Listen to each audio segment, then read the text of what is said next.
আজকে আমি তোমাদের সাথে শেয়ার করব যেদিন আমি শিলিগুড়ি গেলাম। আমি শিলিগুড়ি গিয়েছিলাম লাস্ট গণেশ চতুর্থীর দিন। গণেশ চতুর্থীর রাতে আমার বাস ছিল, তো এই যে আমার বাস। বাট আমার এখানে বাসের বোর্ডিং পয়েন্ট ছিল না, তো আমাকে একটু এগিয়ে গিয়ে বাসে উঠতে হয়েছিল। তো ফার্স্ট টাইম আমি এই বাসে গিয়েছি। বাসটা খুব ভালো, উইথ বাই টয়লেট, মানে কোনো সমস্যাই নেই। বাচ্চাকে নিয়ে ট্রাভেল করলে ওদের ডিনার ফ্যাসিলিটিও আছে, সাথে টয়লেট ফ্যাসিলিটিও আছে, বাসে টয়লেট আছে। তো ভীষণ একটা হেল্পফুল আমার জন্য ছিল এটা। Good morning. কোথায় যাচ্ছ তুমি? কোথায় যাচ্ছ? আমার দিকে তাকিয়ে বলবে কোথায় যাচ্ছ, ভালো করে বলবে। মা বাড়ি।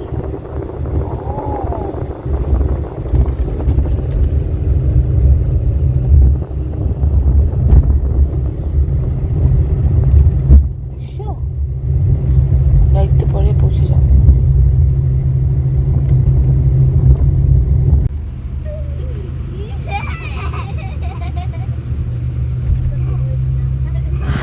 ফাইনালি আমরা নর্থ বেঙ্গলে ঢুকে পড়েছি।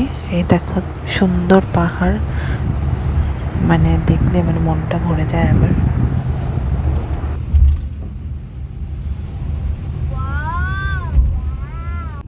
দিদিমাকে তো পেলাম না, কি হবে এখন? ঠিক করে খোঁজ।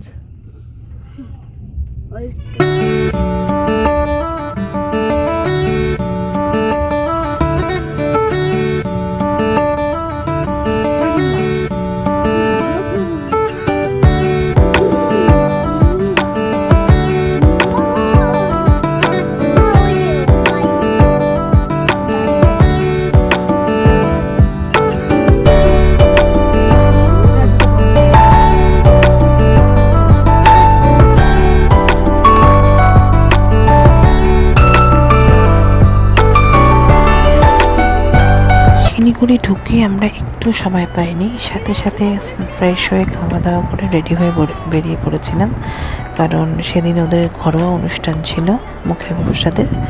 তো সেদিন বৈষ্ণব সেবা আর জল ভরা যেগুলো নিয়ম থাকে সেগুলো হয়েছে। তো সাথে সাথে বেরিয়ে পড়েছিলাম আমরা জল ভরতে। তো দেখো আমরা জল ভরতে এসেছি মহানন্দা নদীতে। জল ভরেই আমরা ডিরেক্টলি বেরিয়ে পড়ি দিদির শ্বশুর বাড়িতে। ডিরেক্টলি ওখান থেকে দিদির শ্বশুর বাড়ি চলে যাই আমরা সবাই মিলে।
আচ্ছা শোনেন, মহাপ্রসাদ চরণামৃত, যার যার ইচ্ছা থাকে আসেন, ভোগ দর্শন করেন।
সেদিন আমি খুব নর্মাল একটা শাড়ি পরেছিলাম আর হালকা মেকআপ, বিকজ আমার আর এনার্জি ছিল না সারা রাত ট্রাভেল করে পরের দিন সাথে সাথেই পৌঁছেই মানে অ্যাটেন্ড করতে চলে গেছিলাম প্রোগ্রামটা।